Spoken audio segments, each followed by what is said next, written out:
Howdy, and welcome to LeeReads, where I talk about the books I've been reading and enjoying lately. As of March, I have hit my 1-year YouTube anniversary. Been making YouTube videos for a year. Time flies. Still having a good time. Still plan on doing it for a while. Today, we're going to talk about some books that I've wanted to talk about ever since I started this channel, but they always felt as though they might be a little bit random for most people. However, in the past week, I've seen 2 different people mention this novel, and I feel like it's a sign. It's having a moment. I can talk about this novel now. The Seven Waters series by Juliet Marillier. The first book is called Daughter of the Forest. Isn't that so pretty? Juliet Marillier has been publishing for a while now. Daughter of the Forest, I believe, was her debut novel, and it came out in year 2000. It is rightfully considered a classic at this point. When she started publishing, young adult wasn't really a genre that you would find in a separate section in bookstores, so her books were published as adult. Nowadays, I bet they would be shelved under young adult, many of them, and her most recent trilogy is actually being published as young adult. However, the themes and the things the characters have to go through within the story can be quite adult. All of her stories draw from her passion of old Irish folklore. They're very mythical, atmospheric, almost like historical fiction, but she's writing about the old world magic, but how the world the characters know are on the cusp of change. And that's a theme that's kind of carried throughout all of her works. In Daughter of the Forest, the main character Sarah and her 6 brothers, they are the 7 children of Seven Waters, a very powerful clan in an ancient part of Ireland that still holds to the old ways. And their land is surrounded by the forest, which is very much steeped in magic. Their clan is one of the last bastions defending the area against raiders coming over from England and the new religion. These traditions are very important to them. Throughout the Seven Waters series, it's 7 books, and there's an epic story being told. Each book is taking place from the perspective of one of the daughters of this family. So you have an epic story being told slowly over time, but each book follows one main character and can be read as an individual if you would like. In Daughter of the Forest, it follows the youngest child of 7. She is the only daughter. Her name is Sarah, and she has 6 older brothers who she loves very much. And actually, the story starts out rather slowly when Sarah is a little bit younger, because it really takes its time building up these relationships between Sarah and her individual brothers and setting up some of the pieces of the plot that are to unfold later. It really helps you connect with the character and understand the conflicts that are to come later on. Towards the beginning of the novel, Sarah and her brothers are cursed by their evil stepmother. Her brothers are turned into swans. She is barely able to escape. Some of the old magic of the forest gives her a tool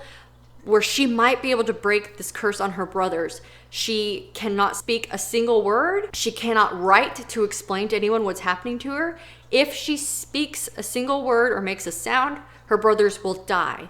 What she can do, though, is gather up this very noxious, stinging, full of thistles plant and weave them into shirts for her brothers. They will be able to turn from swans into humans only 2 times a year at the spring and winter equinox. She must do it on her own. She must gather the materials, spin the thread, weave the shirts, and give them to her 6 brothers. Only then will the curse be broken. But of course, she's fleeing from her evil stepmother, and she's not in a good position to be able to undergo this task. I mentioned tensions between her people and those in England. She stumbles across a group of, she thinks they're raiders from England, who end up semi-saving her life, semi-kidnapping her, and taking her back to England with them, thus unfolding one of the other major plots within the story. However, what that group of men was really doing there and who they were looking for becomes so important. And there's all these little subplots I'm not going to tell you about, but this novel is an excellent example of how very personal stakes can be woven together and get higher and higher and higher, but still be so personal. Sarah is fighting to break the curse on her brother. She's fighting to save her brother's lives. But on the other hand, the group she falls in with, the leader of that group, his name, they call him Red.